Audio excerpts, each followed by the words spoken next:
Ben, le nucléaire, c'est pareil.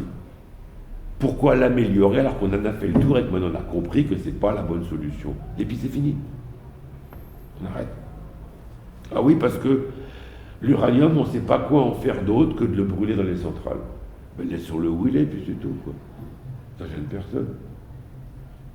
Non, c'est... Je te dis, le nucléaire, le problème du nucléaire, c'est qu'il n'obéit plus ou n'obéit pas à la logique commune. Il y a une logique différente quand on parle nucléaire de quand on parle autre énergie. Ça a été imposé comme ça, j'y peux rien.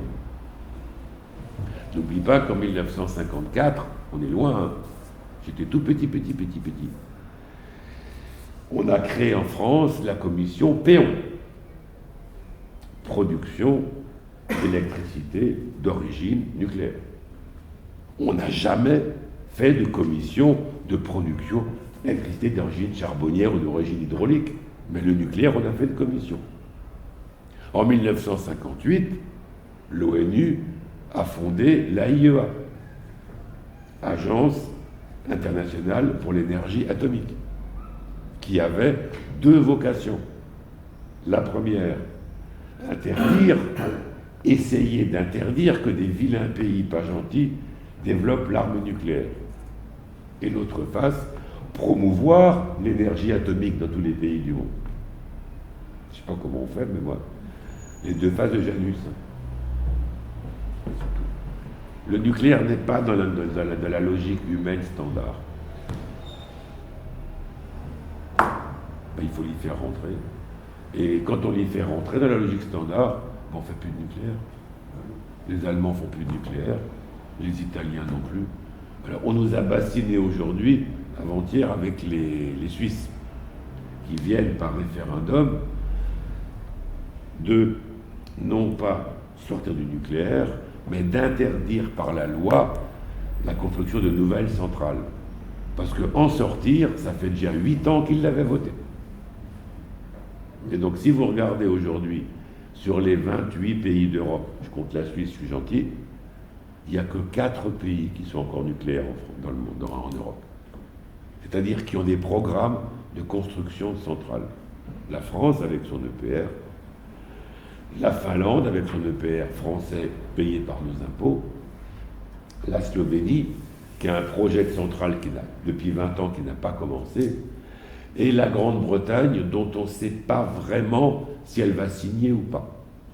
Parce que les deux EPR de Hinkley Point en Angleterre, c'est des centrales EDF achetées par une compagnie filiale d'EDF en Angleterre.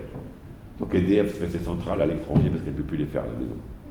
Mais autrement, tous les pays d'Europe, où ils ne sont pas dans le nucléaire, où ils en sont déjà sortis. L'Autriche avait un beau réacteur nucléaire, tout prêt à fonctionner, référendum, non, on ne le démarre pas, on arrête le nucléaire. Et puis ils ont démonté le réacteur tout neuf. Ça parle d'attraction maintenant, d'ailleurs.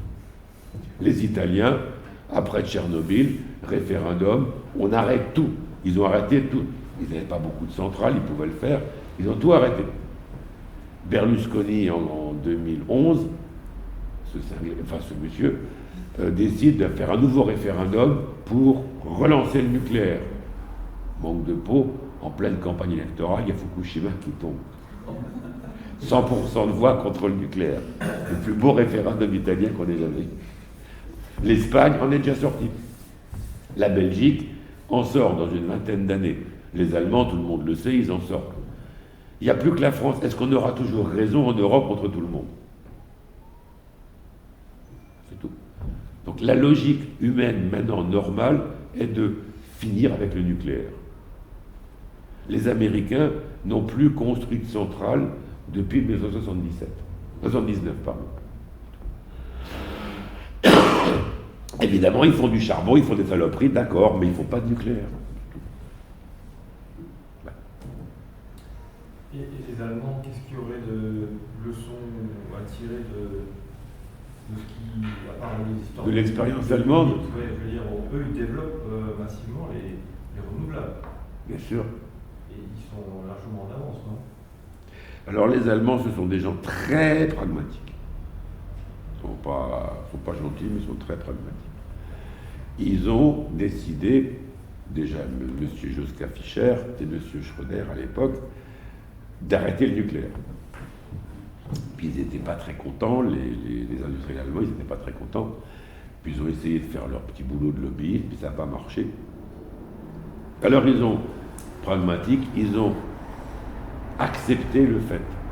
Et Siemens, qui était le grand producteur de centrales nucléaires allemand, et qui était associé avec Areva pour faire l'EPR, qui s'appelait European Pressurized Reactor, réacteur pressurisé européen, Siemens est sorti du consortium Areva. Et Siemens, en 5 ans, est devenu leader mondial des éoliennes. C'est ça le pragmatisme allemand. Donc ils ont pris le virage et ils en profitent. Et quand nous, on va dépenser, Sarkozy l'a promis, il n'a jamais signé, 13 milliards d'euros pour faire des fermes éoliennes au large de la Manche et en Normandie, les 13 milliards, ils vont partir en Allemagne parce que c'est des éoliennes allemandes qu'on va y mettre. C'est ça. C'est ça la politique allemande sur l'énergie. Les Allemands savent très bien qu'à la fin du XXe siècle, il n'y aura plus de pétrole, ou alors il y en aura tellement peu qu'il ne faut pas la peine d'en parler, que les gaz à effet de serre, que le charbon, ça sera aussi fini le charbon. Donc ils savent qu'à la fin du siècle, ils seront auto-renouvelables ou morts. Donc ils prennent la direction. Et comme on ne peut pas être renouvelable tout de suite, alors oui, ils font des choses pas bien. Ils rouvrent ou ils font des centrales au gaz. Mais ils ont une vision à long terme. Et par rapport à, ça vous pouvez vous en servir autant que vous voulez, la légende qu'on trouve partout, que même M. Macron nous balance, parce qu'il n'est pas plus malin que les autres sur le dossier nucléaire, les Allemands sortent du nucléaire et rouvrent les centrales au charbon. Je défie quiconque de me citer une centrale au charbon allemande qui a rouvert. Il n'y en a pas. Les Allemands produisent du courant avec du charbon. C'est pas bien. La part du charbon baisse en Allemagne, mais ils produisent encore du charbon. Mais ils n'ont pas rouvert une centrale au charbon. Il y en avait plein en Allemagne de l'Est, ils les ont toutes fermées. C'est comme ça. Deuxième légende, les Allemands rachètent notre bon courant nucléaire. Deuxième faute. Depuis 12 ans, les chiffres officiels de RTE en attestent, nous sommes importateurs nets d'électricité par rapport à l'Allemagne. Donc on leur en achète plus qu'on leur en vend. Alors c'est quoi cette histoire? Oui, ils ont pris un autre virage et ils s'en sortent beaucoup mieux que nous. Oui, mais ils n'ont pas la bombe atomique. Je veux dire, l'Allemagne n'est pas force nucléaire et la tare originelle du nucléaire français, c'est bien cette... Tu as tout à fait raison. Le nucléaire, d'où qu'il vienne, est enfant du nucléaire militaire, en France en particulier, aux États-Unis aussi. Et les Allemands, en tant que pays qui a perdu la guerre, sont allergiques au mot nucléaire. Voilà, c'est pas pour rien que moi qui suis assez vieux, les premières manifs anti-fascistes en 1975, il y avait plus d'Allemands que de petits Alsaciens qui étaient dans les manifs. C'est vrai, c'est comme ça. Et ils savaient aussi, les Allemands, qu'entre l'Est et l'Ouest, ils étaient le champ de bataille nucléaire.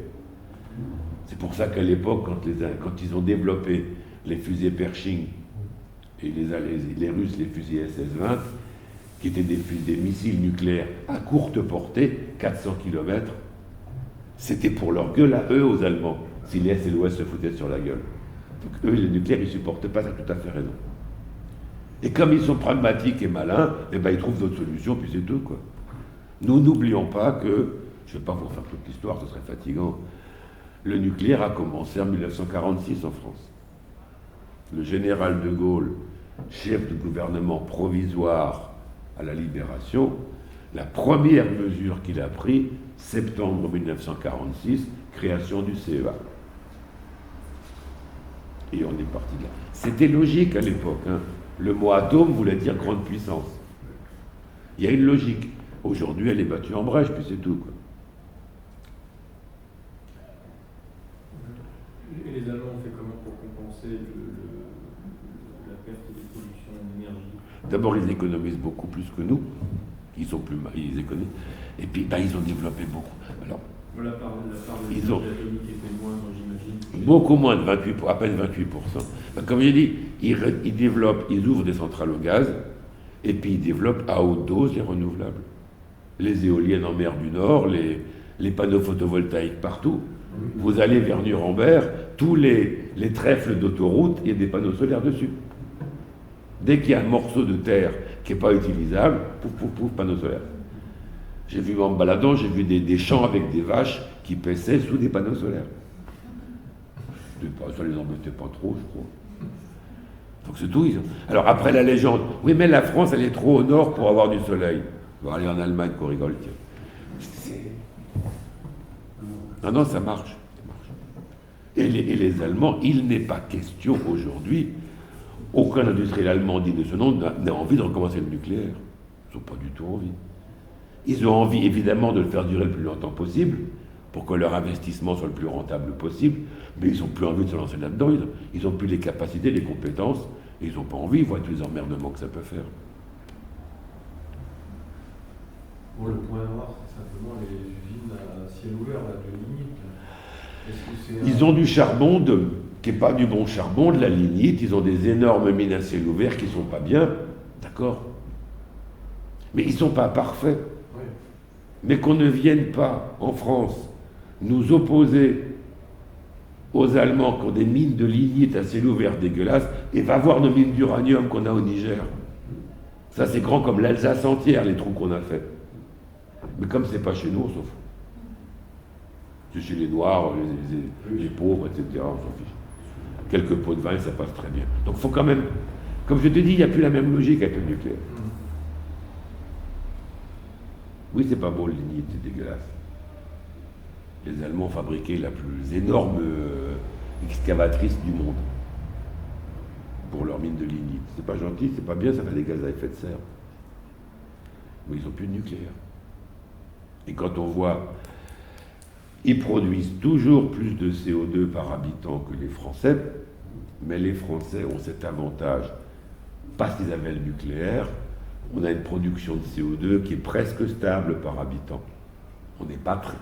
On est bien placé.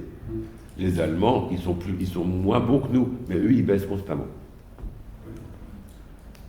Et on ne vit pas moins bien en Allemagne qu'en France.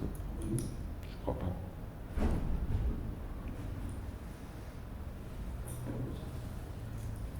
Bon, écoutez, il me reste à vous remercier si vous avez plus de questions. Parce que moi, j'en ai plus non plus. Bon, arrêtez là.